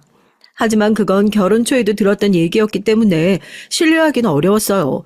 남편도 중간에서 잘해주는 것 같아도 둘이 있을 때마다 그러니까 시댁에 가는 것도 망설여지게 됐거든요. 저도 모르게 자존감이 떨어진다고 해야 될까요? 자신감이 넘치던 저였는데 계속해서 가스라이팅 식으로 당하다 보니까 저도 모르게 정말 대학에 안 간 내 잘못인가 싶더라고요. 제가 이렇게 생각할 게 아니라 신우이가 저한테 하는 말이 말도 안 되는 것인데 새삼 가스라이팅이 이렇게 무섭다는 걸 느끼게 됐던 것 같아요. 신우이의 지속적인 괴롭힘으로 인해서 어떻게 하면 쳐낼 수 있을까 고민을 했어요. 언제까지 절 무시하면서 살지 대학에 잘 갔다는 이유만으로도 저에게 내세울 게 생겼다고 느끼는 것 같아서 저도 그동안 제가 감추어뒀던 금전적인 재력을 과시하려고 했지만 맞지 않는 일인 것 같았죠. 저에겐 신우도 있었지만 도련님도 한 분 계셨는데요. 신우가 제게 그런 말을 할 때마다 중간중간 제어도 해주셨고 일이 바빠지시면서 오래 못 뵀거든요. 그러다가 결혼하신다는 손 아랫동서 될 사람을 소개해 주셨어요. 안녕하세요. 얘기 많이 들었습니다. 저 이민지라고 해요. 안녕하세요. 형님 부족하지만 앞으로 잘 부탁드려요. 아니에요. 앞으로 잘 지내봐요. 생각했던 것보다 분위기도 좋았고 결혼한 뒤로는 서방님과 손 아랫동서와 만나면서 친해졌어요. 그러다가 명절에 모이게 되는 일이 있었는데 그때 신우가 동시에 하는 행동을 보고 나서 충격을 받을 수밖에 없었어요. 설거지하는 동서를 보더니 깜짝 놀라면서 이런 얘기를 하더라고요. 어머, 왜 설거지를 하고 계세요? 이런 건 다 민지 언니가 할 거예요. 귀한 손에 물 묻히면 안 되죠. 네? 그래도 형님이 혼자서 다 하시긴 어려우실 것 같아서 빨리 같이 하면 되지 않을까요? 언니가 3년 동안 저희 집 오면서 힘들어한 적 없어요. 설거지거리 별로 없네요. 민지 언니, 부탁해요. 그게 무슨 소리예요? 집안일은 같이 해야죠. 제가 진지하게 할 얘기가 있어서 그래요. 잘 부탁해요. 제 의견과는 관계없이 동설 데리고 가는데 미안한 얼굴로 저를 보는 동설 보니까 입장이 더 난처하겠구나 싶어서 그냥 그날은 설거지했어요. 뒤이어 들어온 시어머니가 왜 혼자 하고 있냐고 물어보신 뒤에나 다시 동서가 돌아오더라고요. 정말 죄송해요, 형님. 절 그냥 끌고 가서 어떻게 해야 될지 몰랐어요. 괜찮아요. 설거지도 별로 없었고 금방 끝날 거예요. 근데 아가씨 왜 그렇게 형님을 싫어하는 거예요? 느끼셨구나. 예전부터 그랬어요. 제가 학벌이 안 되거든요. 이유는 그거 하나뿐이에요. 요즘에도 학벌로 사람 판단하나 봐요. 아가씨는 어디 나왔는데요? 땡땡대학교 나왔어요. 전 아가씨 학생 때부터 봤는데 지금이랑 다를 게 없어요. 그동안 혼자 힘드셨겠네요. 동서의 얘기를 들으니까 저도 모르게 눈물이 핑 돌더라고요. 괜찮은 줄 알았지만 사실은 그게 아니었나 봐요. 그래서 손 아래 동서가 잘 들어왔다고 생각하고 앞으로 시댁 생활이 조금이나마 편해질 수 있을 것 같았는데요. 저의 마음을 잘 이해해 줄 알았던 동서도 시간이 지나면서 신우와 별반 다를 게 없어졌어요. 처음엔 절 위로해 주길래 제 편이라고 생각했지만 갈수록 은근히 절 무시하는 것 같더라고요. 신우랑 계속 붙어서 다니길래 뭔가 수상하긴 했지만 크게 신경 쓰진 않았어요. 하지만 이상하다고 느낀 게 처음이 아니었는데 갈수록 동서와의 대화를 하면서 뭔가 절 무시하고 있다는 걸 느낄 수 있었습니다. 형님, 이 단어 뜻 알고 계세요? 잘 모르겠는데? 이거 어려운 거 아니야? 죄송해요. 요즘 중학교 애들도 이런 거 다 알거든요. 형님 영어 공부 조금이라도 하셔야겠어요. 그래? 내가 알고 있는 철자와는 다르길래 다른 뜻 가진 줄 알았지. 그럼 지금 제가 틀렸다고 말씀하시는 거예요? 나도 영어는 어느 정도 할 줄 아는데 저런 철자를 본 적은 없어. 대학도 안 나오셨는데 그걸 어떻게 알아요? 전 심화 과정 통해서 영어 배웠거든요. 동서의 말에 어이가 없을 수밖에 없었고 아무리 그래도 저한테 저렇게 말하는 거 정말 싸가지가 없는 거잖아요. 그래서 저도 더 반박하지 않고 얘기를 했죠. 대학까지 나왔다면서 이런 철자 틀려도 되는 거야?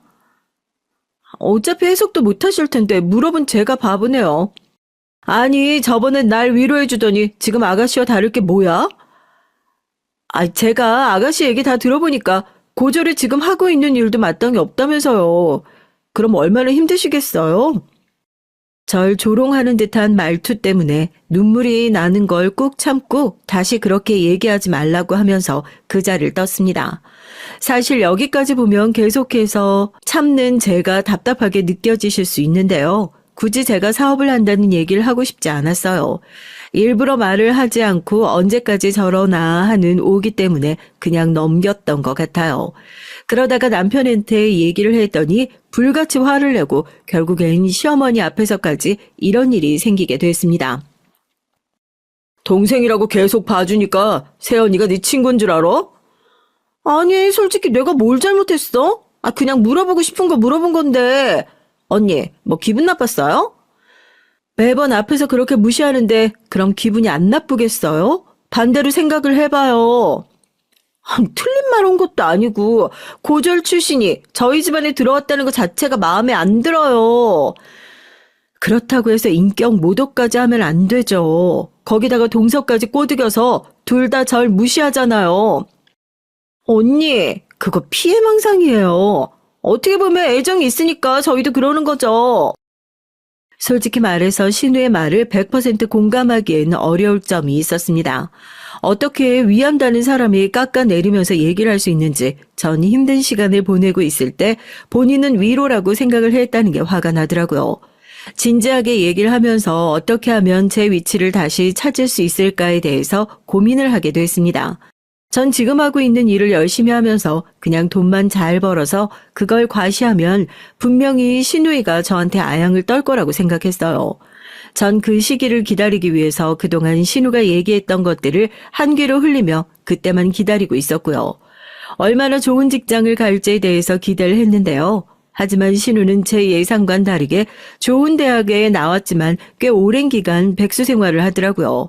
제가 생각했을 때 적합한 복수식인 지금이라고 생각해서 동서와 신우를 누르기로 했죠. 저만의 방식으로 그 두 사람을 저한테 짤짤매게 할 수 있는 방법은 생각보다 쉬운 편이었는데요. 동서와 신우는 둘 다 일을 하지 않고 있었기 때문에 그 부분에 대해서 건드리면 예민하게 반응을 할 거라고 생각했거든요. 아니나 다를까 이번에 어머님 생신 때 제가 거하게 돈 꽃다발을 준비해 가니까 깜짝 놀라는 두 사람의 표정을 보고 재밌었어요. 어머니, 이번에 준비한 꽃다발이에요. 어머, 정말 예쁘구나. 아유, 이게 뭐지? 여기 잡아당기면 되는 거냐? 손잡이 그대로 쭉 늘리시면 돼요. 어머니께서 꽃다발이 있는 손잡이를 잡아당기시죠. 현금이 줄지어 나오기 시작하는데요. 100만 원은 넘어 보이는 액수에 어머님과 아버님도 놀라셨지만 가장 놀란 건 신우이와 동서였습니다. 어머, 언니, 이번에 너무 무리하신 거 아니에요? 안 그래도 일을 요즘 잘 못하시는 것 같던데. 그러게요. 안 그래도 저도 물어보고 싶었는데 이런 거 할 거면 같이 하시지. 그럼 부담도 덜었을 텐데 아쉽네요. 괜찮아요. 이 정도는 아무것도 아니에요. 어머니가 좋아해 주시니까 오히려 좀 더 빨리 해드릴 걸 후회가 되네요. 넌 아직도 취업 준비 중이야? 나이 먹었으면 밥값을 해야지. 명문대 나오면 뭐하니? 취업을 못하는데. 조금만 기다려봐. 명문대 졸업한 사람 연봉 장난 아니거든? 내가 보니까 주변 친구들은 다 8천은 기본으로 받아. 그래, 넌 말로만 하지 말고 밥값 좀 해. 네 새언니 봐라. 얼마나 성실하게 사니? 그래봤자 고졸인데 뭐. 벌면 얼마나 벌겠어. 너 말 다 했어? 어쩜 그렇게 네 새언니를 무시하면서 사냐? 앞으로 어떡하려고? 적어도 고졸 인생인 새언니보단 잘 살 것 같은데? 지금 얼마나 버는지 모르겠지만 난 앞으로 더 몸값이 높아질 사람이니까. 네가 뭘 모르나 본데 네 새언니 한 기업의 대표야. CEO라고. 월 매출이 얼마인 줄 알아? 넌 평생을 일해도 못 만져볼 돈을 다 벌었다고. 자산만 해도 몇 억이고 그동안 벌 수 있는 돈은 다 벌었으니까 당연히 일하는 시간이 줄어들 수밖에 없지. 그게 사실이야? 언니가 그렇게 돈을 많이 번다고? 나중에 후회하지 말고 지금이라도 사과하고 잘해. 됐어. 사과받으려고 그런 거 아닌데. 아가씨 연봉 몇 배는 벌고 있으니까 앞으로 저희 집이 힘들 걱정은 하시지 않아도 돼요. 걱정 안 하거든요. 그리고 언니가 그동안 힘들다고 말했던 것도 있으니까 돈을 못 번 줄 알았죠. 당연히 대금을 내놓고 돈이 들어올 때까진 돈이 없으니까 그런 거죠. 지금은 순이익만 해도 직장인 연봉 수준은 되니까 괜찮아요. 그러니까 너무 걱정하지 마세요. 동서도 더 이상 얘기를 하지 못하고 제가 쳐다보니 급하게 눈을 피하더라고요. 사실 그동안 제가 어떤 일을 하는지 돈을 얼마나 버는지 알려주지 않으니 당연히 몰랐겠죠. 어색하게 식사 자리가 끝나고 시어머니께서는 신우가 저렇게 잘한 건 본인 잘못이라며 너무 미워하지 말라고 하셨어요. 저야 뭐 미워할 생각이 없었기 때문에 당연히 이해한다고 말씀을 드렸는데요. 곧이어 식당에서 나온 신우가 저한테 따지면서 물었습니다. 그게 사실이라면 언니는 왜 그동안 명품 하나 안 사고 그렇게 살았어요? 보여지는 게 중요한가요? 전 그런 거 없어도 잘 살아요. 아무리 그래도 그렇지. 알았으면 그렇게 언니 무시 안 했을 거예요. 결국에 제 잘못이라고 말을 하는 것 같네요. 아니, 그런 게 아니라 언니가 너무 소소하게 사니까 저도 오해를 했던 거죠. 땡땡 기업의 대표인데 너도 들어본 적 있지? 내가 진짜 말하고 싶었는데 네 새언니가 말하지 말라고 해서 지금까지 참았던 거야. 그럼 미리 말씀을 하시지. 아유, 이 형님 정말 대단하신 분이셨네요. 저희 기업 자체가 선한 영향력을 준다는 이미지로 알려져 있기 때문에 모르시는 분이 거의 없어요. 다행히 기업이 잘 운영되다 보니 중요한 일 아니면 딱히 제가 신경을 쓰지 않고 있거든요. 일을 하지 않아도 쌓이는 돈이 있으니 걱정할 일도 없었고요. 동서와 신우가 쩔쩔매는 모습을 보니까 웃기기도 하고 그동안 학벌로 절 무시하는 걸 버티다가 이렇게 터뜨리니 재밌기도 했어요. 뭔가 잘못됐다고 느꼈는지 저에게 미안하다고 얘기를 하는데 굳이 제가 봐줄 이유는 없었죠. 설마 이걸 알게 된 이후 저한테 잘해줄까 싶었는데 제 예상이 딱 맞았습니다. 언니, 요즘 잘 지내시죠? 다른 건 아니고 요즘 힘드신 건 없나 해서요.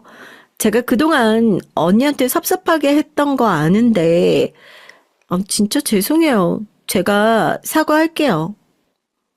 아가씨, 사과 받아줄게요. 하지만 지금처럼 더 친해지지도 않고 그냥 기본만 지키면서 살아요. 아, 언니, 그러지 마요. 저 언니랑 더 친해지고 싶어서 그러는 거였어요. 말이 돼요? 그렇다고 사람을 인격 모독하고 깎아내리는 건 아니죠. 앞으로 시댁일 이외에 따로 연락 안 했으면 좋겠네요. 칼같이 얘기를 하니 전화기 너머로 한숨을 쉬는 소리가 들렸습니다. 이제 와서 후회를 해봤자 이미 제 마음을 다쳤기 때문에 어떠한 아부든 받아줄 필요가 없었거든요.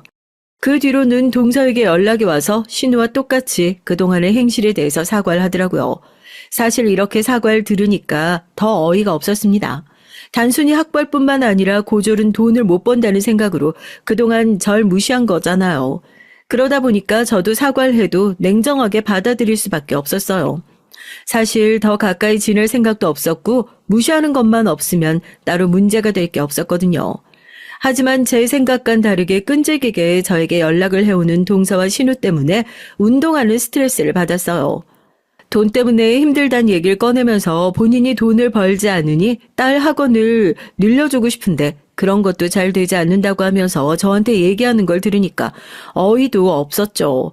사실 이런 문제는 저에게 한 번도 말을 하지 않았던 부분이에요. 물어보면 본인들은 얼마나 잘 살고 있는지 과시하면서 절 무시하기 바빴거든요. 특히 신우는 직장을 다니지 않는데도 불구하고 이번 주에 오히려 생활비가 넉넉하다면서 얘기를 했던 기억이 났죠. 이제 와서 얘기를 해도 다시 받아줄 생각이 없었기 때문에 남편에게도 분명하게 말을 했습니다. 내가 얼마를 버는지 알고 난 뒤로는 계속 연락이 오는데 난 도와줄 생각 없으니까 자기 손에서 알아서 끝내. 당연하지. 내가 중간에서 잘할게. 신경 쓰지 말고 여보는 할 일 하면서 지금처럼 살면 되는 거야. 그동안 내가 많이 참았던 거 알지? 당연히 알고 있지. 내가 그렇게 말을 해도 듣지 않으니까 결국 이렇게 되는구나. 여보는 동생이라서 더 마음이 안 좋겠다. 미안해.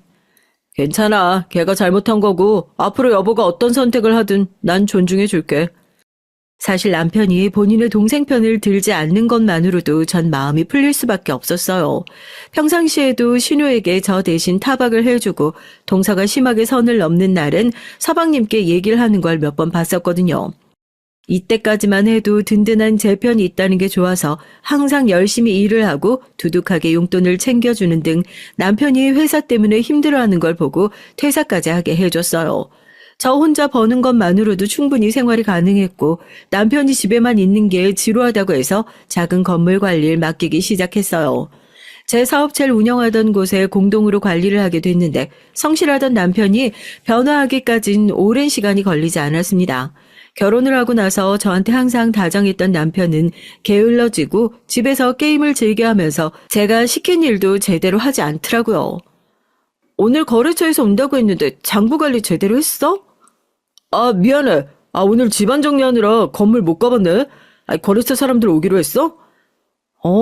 그래서 미리 연락도 해놓은 상태였는데 어쩔 수 없지. 그동안 문제 있었던 부분 없으면 괜찮아. 매출 잘 나오고? 당연하지. 매출에 대해선 걱정할 필요 없어. 남편만을 믿고 맡겼던 일이지만 얼마 지나지 않아서 매출에 문제가 있다는 걸 알게 됐고 그 돈의 일부가 남편 개인 통장으로 그리고 신우에게 가고 있다는 걸 파악했어요. 전 원래 통장 내역을 확인하지 않는 편인데 이번에 뭔가 확인을 하고 싶다는 생각이 들더라고요. 이때도 저도 여자의 촉이 무섭다는 걸 느끼게 됐죠. 통장 잔고를 확인해 보니까 제가 생각했던 것보다 돈이 빠져나가고 있는 곳이 많더라고요. 처음엔 돈이 필요할 수 있으니까 어느 정도 이해를 했는데 신우한테도 보내고 있었고 이게 다른 데로 새고 있다는 것에 대해선 참지 못하고 바로 집으로 돌아와서 물어봤어요. 내가 당신 통장 확인해 봤는데 돈이 이상하게 많이 빠져나가고 있더라고. 무슨 일 있어? 믿고 맡겼으면 냅둬야지. 왜 몰래 통장 잔고를 보고 그래? 아무리 그래도 그렇지. 지금 대금 나갈 것도 있는데 그렇게 써버리면 어떡해? 달마다 들어오는 돈만 해도 얼만데 겨우 그거 가지고 그러냐? 남편이 필요해서 쓸 수도 있지. 정말 제가 알고 있는 남편이 맞나 싶을 정도로 달라진 모습을 보고 나서 적응할 수가 없었어요. 제가 돈을 못 벌 때나 잘 벌 때나 소나무같이 한결같은 사람이었는데 갈수록 뻔뻔해지고 또 본인의 집안만 챙기는 모습을 보니까 꼴보기가 싫어지더라고요. 심지어 저희 집에서 하고 있는 사업인데 본인의 동생들까지 사업장을 내주려고 하는 걸 보고 난 뒤엔 더 이상 참을 수가 없었습니다. 당신 정말 너무한 거 아니야? 지금 신우 통장으로 들어가는 돈이 얼만지나 알고 지금 그러는 거야? 아니, 요즘 현지가 조금 힘들다고 하길래 도와준 것뿐이야. 가족인데 이것도 하나 못 해줘? 아니, 그게 아니라 그 전에 했던 말들은 뭐고 이제 와서 아가씨 도와주는 거야? 여보, 다 지난 일 가지고 아직까지 그러면 어떡해. 아니, 솔직히 말해서 우리가 여유가 있으면 좀 도와줄 수 있는 거 아니야? 그러니까 그걸 왜 당신이 정해서 하는 거야. 적어도 나랑 상의는 해야 되는 거잖아. 단 6개월 만에 퇴사를 바꾼 남편을 보면서 어이가 없었는데 신우와의 대화를 발견한 뒤로는 그동안에 저에게 왜 그렇게 잘해줬는지 알 수 있었습니다. 그건 바로 제 재산을 노리고 그랬던 것인데요. 매일 일만 하는 여편데 돈이 많으면 뭐하냐? 쓸 줄도 모르는데. 뭐야, 오빤 세연이가 돈을 잘 벌어? 고졸 주제에 진짜 성공해버렸네. 예전엔 그냥 하는 말인 줄 알았는데 그게 아니더라고. 그래? 대박. 그럼 나 명품백 같은 거 막 사주고 그러냐? 그러겠냐. 지금 나한테 쓰는 돈도 많지 않은데 다 투자하겠다고 난리야. 언제까지 이렇게 살아야 할지. 월 수익이 억대면 뭐래? 내가 못 쓰는데. 그럼 최대한 잘해주면서 아양 떨어야지. 오빠가 재산을 받아야 나도 콩고물이 좀 떨어지지 않겠어? 나한테 다 방법이 있어. 뭔데? 좋은 방법이라도 있는 거야? 그냥 오빠 좋은 남편 만들어주는 방법이지. 그냥 오빤 계속 언니 편만 들어. 내가 무슨 말을 하든지. 대화 내용을 보니 일부러 신우는 저를 긁으면서 미움을 샀던 것이었고 동서도 마찬가지였어요. 남편은 제 재산을 조금이라도 본인 것으로 만들려고 그동안 쇼를 했던 것이더라고요. 이걸 알게 된 이상 충격받을 수밖에 없었죠. 하나뿐인 제 편이라고 생각을 했는데 그게 아니었으니까요. 대화 내용을 보고 나선 남편을 도저히 전처럼 좋은 사람으로 볼 수 없었습니다. 또 자산이 많다 보니까 당장 이혼을 하긴 어떻게 해야 할지 잘 모르겠더라고요. 뭔가 더 증거가 있으면 모를까 이 증거만으론 재산 분할도 해줘야 할 것 같아서 유책 배우자가 되도록 만드는 방법뿐이었어요. 그래서 전 사람을 써서 남편이 어떤 생활을 하고 있는지에 대해서 알아보기 시작했죠. 여러분들이라면 본인을 돈으로 보는 사람과 결혼 생활을 지속할 수 있으신가요? 사실 사랑하는 마음이 있으면 어려울 수 있긴 하지만 전 예전부터 제 자신을 낮게 평가하는 사람들을 상종할 필요가 없다고 느꼈던 사람으로서 남편에게서 받은 상처 그리고 배신감 때문에 바로 이혼을 결심할 수 있었어요. 남편의 사생활을 보고 나선 충격의 연속이었는데요. 제 돈을 펑펑 쓰는 것은 물론 본인의 명의로 차까지 구입을 했더라고요. 게다가 차 안에서 내리는 사람이 바로 동서였습니다. 얼마나 다정한지 두 사람 눈에서 꿀 떨어지는 눈빛을 보니 사진을 보면서 저도 모르게 눈물이 고이더라고요. 저한테 한없이 다정했던 사람인데 이렇게 될 줄은 꿈에도 몰랐거든요.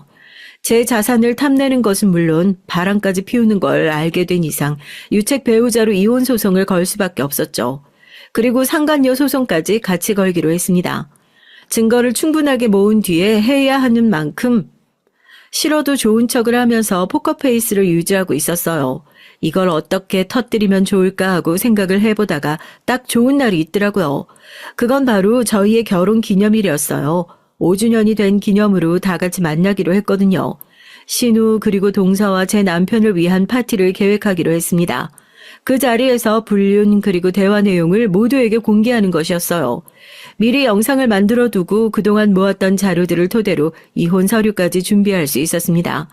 준비하는 과정에 있어서 힘든 점도 있었지만 한편으론 마음이 씁쓸하더라고요. 그래도 몇 년을 함께했던 사람인데 그동안의 일들이 주마등처럼 스쳐 지나갔습니다. 사람이 이렇게까지 변할 수 있구나라는 걸 느꼈고 자상하고 절 지지해주던 사람에게 배신을 당하니 사람에 대한 의심이 더 깊어지더라고요. 준비를 철저하게 마치고 양가 부모님과 형제들을 모아서 제가 계획했던 파티가 시작됐습니다. 아무것도 모르고 절 보며 사랑한다고 웃고 있는 모습을 보니까 역겹기도 했고요. 모두들 이 자리에 와주셔서 감사해요. 오늘 저희 8주년을 축하해 주시러 오시는 분들을 위해서 좋은 소식을 영상으로 알려드리려고 해요. 이건 남편 몰래 준비한 건데요. 같이 영상 시청해 주세요. 언제 이런 걸 준비했어? 난 아무것도 준비 못했는데. 고마워. 괜찮아. 오늘의 주인공 당신이니까. 고맙단 얘기를 들으니 영상을 보고 나서도 고맙다고 말할 수 있을까 싶더라고요. 그 뒤에 영상이 틀어졌고 영상 속에선 신우와 남편의 카톡 대화 내용 그리고 동서와 같이 애정 행각을 나누는 장면들이 나오기 시작했습니다. 결혼기념일을 축하하기 위해 모였던 자리는 금세 아수라장이 될 수밖에 없었어요. 저게 도대체 뭐야? 김서방, 말 좀 해보게. 지금 내 딸 두고 바람을 핀 거야? 장모님 아닙니다. 영상 끄세요. 이게 무슨 일이니? 아이고.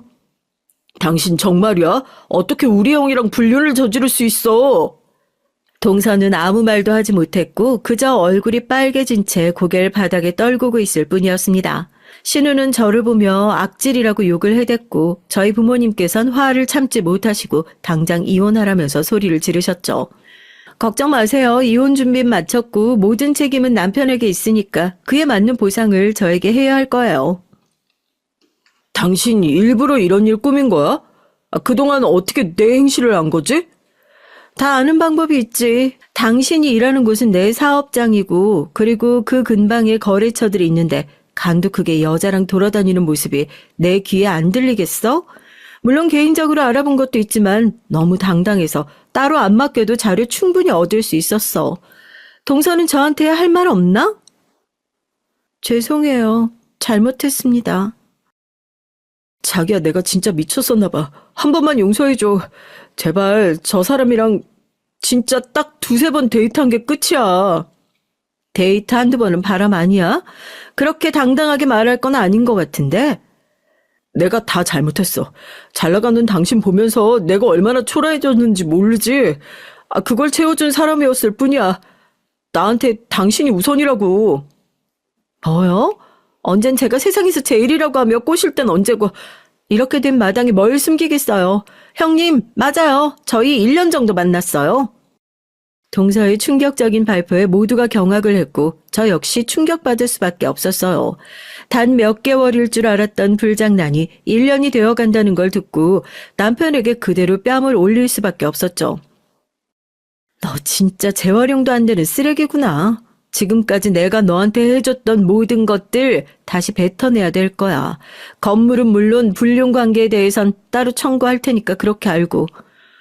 여보, 제발 한 번만 봐줘. 부탁이야. 김서방, 더 이상 내 딸 부르지 말게. 난 이 결혼 더 이상 이어가는 게 무슨 소용 있나 싶어. 두 사람 그냥 이혼해. 사부인 조금만 더 생각해 주세요. 아유, 아들 잘못 키운 제 탓입니다. 제발 한 번만 용서해 주세요. 잘못했어요. 생각이 짧았습니다. 절 무시하던 신우까지 사과를 하기 시작했고 이혼에 대한 결정을 물을 생각이 없었던 만큼 바로 돌아서 부모님과 나왔어요. 부모님께선 늦게 알아서 미안하다고 하셨는데 그건 부모님의 잘못이 아니잖아요. 이제 앞으로 어떻게 하는지가 더 중요하기 때문에 괜찮다고 말씀드렸습니다. 전 좋은 마음으로 남편을 도와주고 잘해줬던 건데 그게 뒤통수로 날아올 줄은 몰랐어요. 이렇게 된 이상 그냥 넘어가선 안 될 것 같아서 제가 할 수 있는 건 다 했습니다. 변호사 선임부터 시작해서 제 재산을 지키기 위해 노력했지만 어쩔 수 없이 넘어가는 건 있더라고요. 마음이 불편하긴 했지만 동서에겐 오히려 위자료를 받으면서 끝이 났습니다. 두 사람의 관계는 어떻게 될지 모르겠지만 여기서 제일 큰 피해자는 아마 서방님과 시부모님 아닐까 싶어요.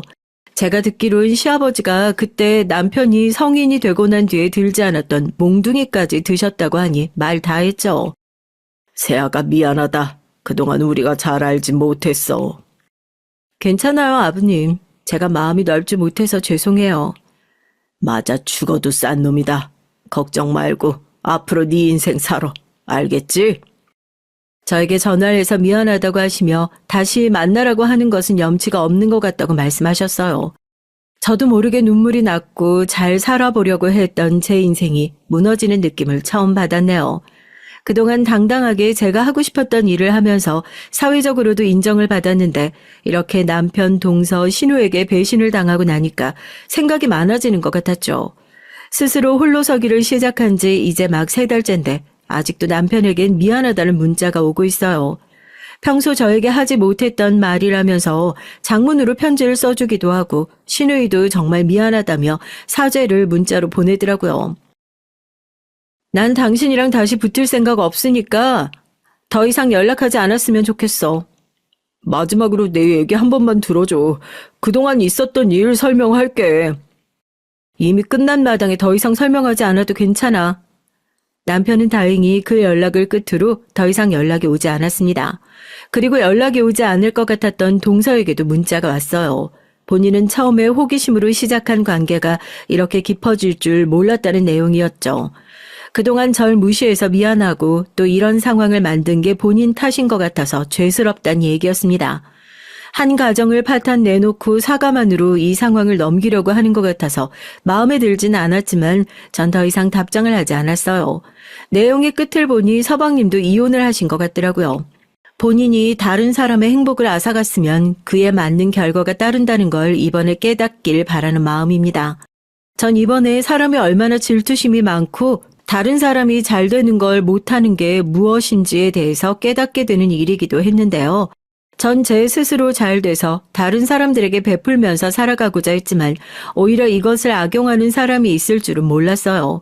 그것도 가장 가까운 남편에게서 그렇게 뒤통수를 맞을 줄 몰랐죠. 처음엔 이혼하고 나서 한동안 힘든 시간을 겪기도 했지만 점차 회복해 나가기 위해서 저만의 시간을 가져보기로 하고 여행도 다녔습니다. 그동안 성공을 위해서 달려왔던 절 위해서 한동안 휴식 시간을 주고 조금씩 맛있는 것도 먹고 하니까 회복이 되더라고요. 간혹 저희 부모님께선 괜찮냐고 물어보시긴 하지만 저에게 조심스러운지 다른 방식으로 접근을 하시기도 했어요. 딸, 이번에 백화점 신상 나왔다던데 가볼래? 그래, 기분 전환 겸 가보자. 어때? 괜찮아요. 저 이번에 해외여행 다녀오려고요. 혼자만의 시간이 필요합니다. 그래, 충분히 시간 가지고 회복하길 바래. 그 집 식구들은 더 이상 생각하지도 마. 앞으로 네가 얼마나 잘 사는지 보여주는 게 가장 좋은 복수야. 괜찮다고 생각했지만 아버지가 하는 말씀에 저도 모르게 눈물이 핑 돌 수밖에 없었어요. 그래도 남편의 본심을 빨리 알아채고 제가 이루었던 걸 모두 잃기 전에 끝이 나서 다행이라고 생각합니다. 또 좋은 대학교를 나왔던 신우는 저희 하청업체에 입사 지원을 했다는 소식이 들려왔는데요. 제가 면접관으로 참여를 하니까 얼굴이 새하얘지더라고요. 어찌나 웃기던지. 이젠 분노라기보단 그 사람들이 한심스럽고 또 한편으론 어리석단 생각을 했던 것 같네요. 여러분들은 학벌 정말 중요하다고 보시나요? 전 이번에 학벌이 아닌 사람이 어떤 것을 중요시 여기느냐에 따라서 인성이 달라진다고 느낄 수 있었어요. 겉모습을 보고 판단하는 신우, 그리고 말에 현혹되어 제 남편이랑 바람을 피고 신우와 절 따돌렸던 동서. 어떻게 보면 방관자이자 가해자였던 남편까지 처음엔 그렇지 않을 것 같던 사람들이었는데 갈수록 욕망에 눈이 멀어서 결국엔 이런 파국을 맞게 됐네요. 전 남편이랑은 겹쳐지는 사람이 많다 보니까 아는 사람들이 많을 수밖에 없는데 종종 들려오는 소식으로는 일용직을 하면서 산다고 합니다. 그동안 뭐에 빠진 건지 돈도 다 잃고 이곳저곳을 돌아다니면서 사는 것 같다니까 짠하기도 하고요. 그때로 돌아갈 마음은 없어요. 결혼 당시에 좋았던 기억들은 거의 없고 나중에는 불륜 그리고 저 몰래 돈을 빼돌렸던 기억만 남으니까 잠을 자기도 힘들 정도였거든요. 사람에게서 상처를 받은 마음은 쉽게 치유가 되진 않았어요. 전 단지 열심히 살아서 행복해지고 싶었던 것뿐이었는데 결과가 이렇게 되니 씁쓸한 마음도 있었는데요. 하지만 회복하는 시간이 지나고 절 진정으로 좋아해주는 사람을 다시 만날 수 있었어요. 아직 재혼에 대한 생각까지는 아니지만 오로지 절 좋아해주는 사람을 만난 덕분에 이전보다 행복한 연애 생활을 하고 있는 중입니다. 자산에 대해서 걱정 없이 살 수 있었던 시댁 식구들은 결국 파국을 맞이했고 학벌로 절 무시하던 신우는 공장에 가서 일을 하고 있다는 얘기를 들으며 사람은 인성이 먼저 되어야 한다는 걸 느끼게 됐어요. 단순히 돈을 많이 벌고 적게 벌고를 떠나서 학벌, 외모 등이 좋아도 인격이 되어 있지 않으면 그 사람의 가치는 바닥이 될 수밖에 없는 것 같아요. 신우는 좋은 대학도 나오고 얼굴도 예쁜 편이라서 인기가 정말 많았는데 본인이 말하는 말투, 태도 때문에 주변 사람들이 떠나가는 것 같더라고요. 내면의 아름다움도 필요하고 상대방을 타박하는 삶을 산다면 본인에게 돌아온다는 걸 알았으면 좋겠습니다. 저 역시 신우에게 무시를 받는다는 느낌을 받았고 잘해줬지만 검은 속내를 가지고 있었던 남편까지 이젠 그 집안에서 벗어나고 보니 제 행복을 멀리서 찾았던 것 같아요. 지금은 저를 생각해주는 지인들과 가족들이 있고 사랑하는 사람도 생기면서 자연스럽게 제 삶을 다시 찾아가고 있는 중입니다.